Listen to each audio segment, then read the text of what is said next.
In a year when science has become both our saving grace against a global pandemic and a target of political pundits, it might be a good time to look back at all the good that science has done for us these past few years. Whether making discoveries that can change little aspects of our daily lives or finding cures for diseases that have hounded humanity, scientists have been hard at work trying to push us toward a brighter future. 8. mRNA vaccines. Although most people know that DNA is the genetic material inside our cells, the role of mRNA may be less understood. DNA contains instructions that guide our cells to make the proteins we need. As DNA is so important, the one copy of DNA we have in each cell cannot be damaged. To prevent any damage from happening, our cells make many copies of the sections of DNA that they need to guide their protein making. These copies are called mRNA copies. If they get damaged, they are just discarded. With that in mind, scientists have found a way to use mRNA to make a new type of vaccine. Viruses infect human cells by injecting their DNA into the cells and forcing our cellular machinery to make viral proteins using this DNA. Most vaccines involve taking whole inactivated viruses or pieces of the viruses and injecting them. This teaches our bodies how to make antibodies against the virus. A new vaccine in clinical testing eliminates the need for viruses in the vaccine. Instead, the new Mrna vaccine aims to tackle the virus causing COVID-19 by injecting us with a small piece of mRNA that teaches our cells how to make a spike protein found on the outside of the virus. When our cells make this protein, our immune system attacks it by producing antibodies, giving us the same type of protection we would get from exposure to the virus. This method has greatly simplified the vaccine development process, which normally takes over 10 years. It took a little over 2 months to go from the planning phase to the first clinical trial of Moderna's vaccine. If all goes well, it may be the vaccine that ends the coronavirus pandemic. 7. Mind-controlled prostheses. In 2016, a team from the University of Pittsburgh, the University of Pittsburgh Medical Center, UPMC, and the University of Chicago gave one man the gift of a lifetime. Paralyzed after a car accident in 2004, Nathan Copeland lost full use of his body from the chest down.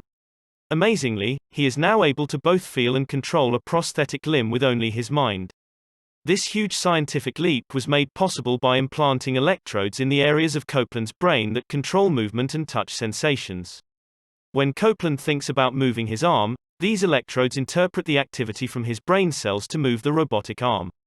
When something touches the robotic hand, sensors send electrical signals that stimulate Copeland's brain to feel the touch. The National Institutes of Health is providing a combined $7 million to Pitt, UPMC, and Chicago to continue the research. 6. Understanding autism. Autism has long been a misunderstood disorder as the cause has been difficult to trace. This has led to an influx of theories, ranging from the scientific approach of suggesting it is a genetic disorder to the Facebook groups and bloggers blaming it on vaccinations. People with autism generally lack social and verbal communication skills or exhibit repetitive behaviors. The extent of the symptoms can vary widely, making it a spectrum disorder. By analyzing the DNA of autistic children against the DNA from their parents, scientists at the Hospital for Sick Children in Toronto have made an important discovery. There are regions of DNA in the body called tandem repeats. They are a pattern of the DNA sequence that is repeated multiple times. These Toronto scientists discovered that autistic children often have double or triple the number of tandem repeats that their parents have. The larger these tandem repeats are, the more they impair the function of the gene. In autistic children, tandem repeats have been found in genes related to brain function. 3. By identifying this strange phenomenon, scientists may now have a new way to diagnose autism. In addition, this provides a clearer understanding of what causes autism, meaning new treatments may be on the horizon. Some scientists also believe that a similar type of tandem repeat expansion may be the cause of epilepsy and disorders like schizophrenia. 5. A treatment for Alzheimer's disease. In the brain, the tau protein found in neurons helps to hold their axons together.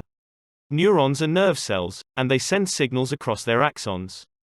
By sending these signals, we experience sensations like touch. In people with Alzheimer's disease, tau proteins are tangled up inside the nerve axons. This prevents signals from traveling down the axons and leads to problems with brain functioning.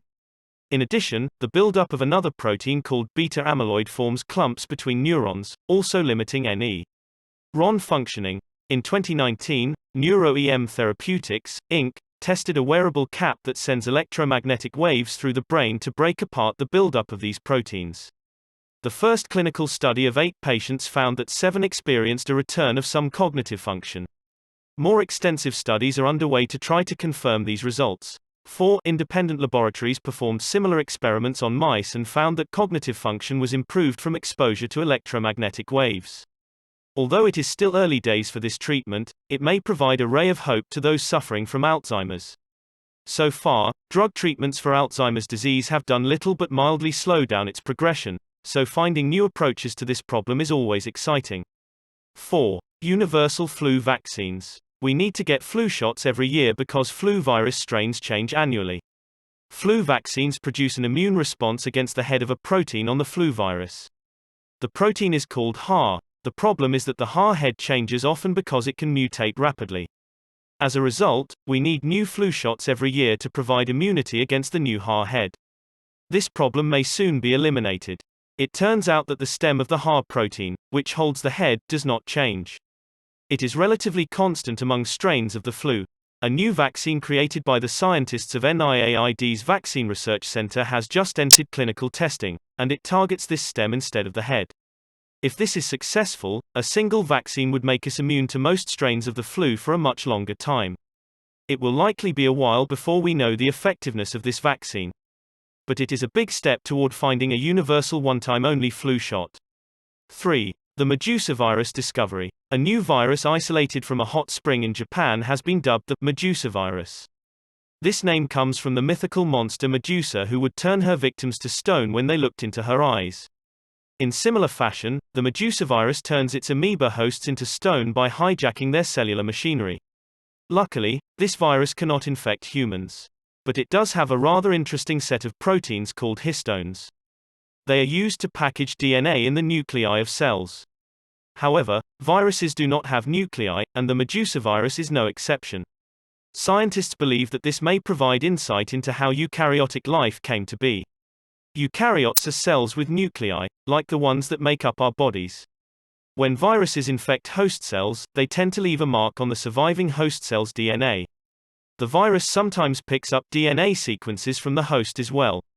Basically, the host and virus evolved together. Thus, figuring out how the Medusa virus obtained these histone proteins could give us insight into how early cells evolved to become the complex modern cells of today. 2. Metal-eating microbes. For years, scientists and engineers have wondered why lumps of manganese oxide collect on the seafloor and why this compound seems to build up in water pipes. Caltech scientist Jared Ledbetter finally answered some of these questions when he left glassware containing manganese carbonate to soak in his sink while he was away on a work trip. When he returned, the normally cream-colored manganese carbonate had turned into black manganese oxide. After replicating the situation in an experiment with both sterilized and unsterilized jars, Ledbetter found that only the unsterilized jars had turned black. This means that some sort of microbe caused the reaction. After further testing, Ledbetter and his team narrowed the list down to 2 microbes. They discovered that these bacteria cells could eat the electrons in manganese to make their own energy. This leaves manganese oxide behind. It is the first time that scientists have found microbes that can use manganese as an energy source. This discovery may help us to understand how manganese, a very common element, helped to shape the evolution of the planet. 1. A cure for Ebola. Although we are in the midst of a new coronavirus pandemic, it was not too long ago that pandemic fears were focused on Ebola. This viral illness starts off with fevers and the shakes. It can then progress to uncontrolled bleeding and organ failure. This often fatal disease has been researched for years. In 2019, a clinical trial identified a new drug therapy that reduced the death rate from 75% without treatment to 29% with the new therapy. If Ebola is treated very early, the death rate dropped all the way to 6%. This new drug by Regeneron contains a mixture of antibodies, which are made by our immune cells to clear infections from our bodies. These antibodies specially attack the Ebola virus. It is difficult to make antibodies in a lab as they need to work in the human body without being attacked by the immune system. In addition, the Ebola virus can change shape. This is why a mixture of different antibodies must be used in the treatment. This new therapy is currently being tested and may soon become a life-saving tool.